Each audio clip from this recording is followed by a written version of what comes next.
ইস্কান্দার মজুমদারের মেয়ে খালেদা খানম।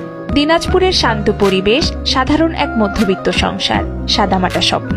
অন্যদিকে ক্যাপ্টেন জিয়াউর রহমান ২৪ বছরের তরুণ সেনা কর্মকর্তা। পাকিস্তান সেনাবাহিনীর গোয়েন্দা শাখার দায়িত্ব, কঠিন নিয়মকানুন আর সামরিক শৃঙ্খলার জীবন। দুজনের জগৎ একেবারেই আলাদা।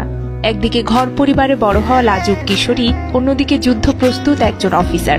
এই দুই ভুবনের মাঝখানে সেতু বন্ধন করেন আইনজীবী জমির উদ্দিন সরকার।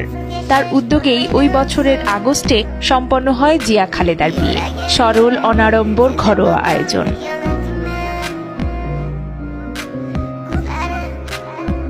বিয়ের পর শুরু হয় সামরিক পরিবারের চেনা যাযাবর জীবন। এক পোস্টিং থেকে আরেক পোস্টিং, নতুন নতুন শহর, নতুন নতুন ঠিকানা। ১৯৬৫ সালে স্বামীর সঙ্গে চলে যান পশ্চিম পাকিস্তানে। করাচিতে কাটে কয়েক বছর। তারপর বদলি, ফিরে আসা পূর্ব পাকিস্তানে। চট্টগ্রামের ১৬ শহর এলাকায় বাসা নেন তারা। ঘরের ভেতরেই তখন খালেদা। ২ সন্তান, স্বামীর সংসার, আত্মীয় স্বজন নিয়েই তার ব্যস্ততা। বাইরে রাজনীতি, আন্দোলন, অস্থিরতা যেন অনেক দূরের কোনো গল্প। কিন্তু ১৯৭১ সালে সেই গল্প হঠাৎ করেই ঢুকে পড়ে এই সংসারে। যুদ্ধ শুরু হলে কিছুদিন আত্মগোপনে থাকেন তিনি। তারপর ছোট ২ সন্তানকে বুকে নিয়ে নদীপথে ঢাকায় আসেন বড় বোনের আশ্রয়ে। এক বাসা থেকে আরেক বাসা। আত্মীয় পরিচিত অনেকে ভয় পেয়ে আর জায়গা দিতে চান না। শেষ পর্যন্ত আশ্রয় মেলে সিদ্ধেশ্বরীর এক বাসায়, ভূতাত্ত্বিক জরিপ দপ্তরের এক কর্মকর্তার বাড়িতে। ২ জুলাই ১৯৭১ ভোরে সেই বাড়িতেই হানা দেয় পাকিস্তান সেনারা।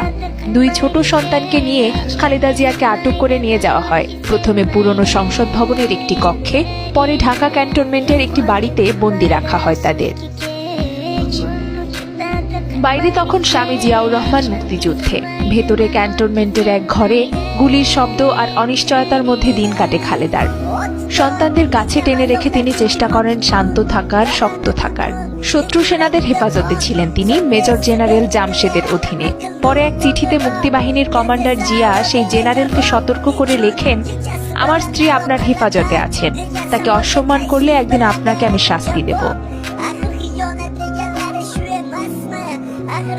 ডিসেম্বরের মাঝামাঝি পর্যন্ত ক্যান্টনমেন্টে আটক থাকেন খালেদা জিয়া ও তার ২ সন্তান। দেশ স্বাধীন হওয়ার সঙ্গে সঙ্গে মুক্তি মেলে তাদেরও।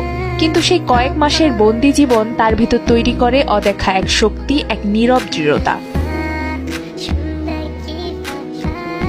যুদ্ধ শেষে নতুন রাষ্ট্র গঠনের উত্তাল সময়।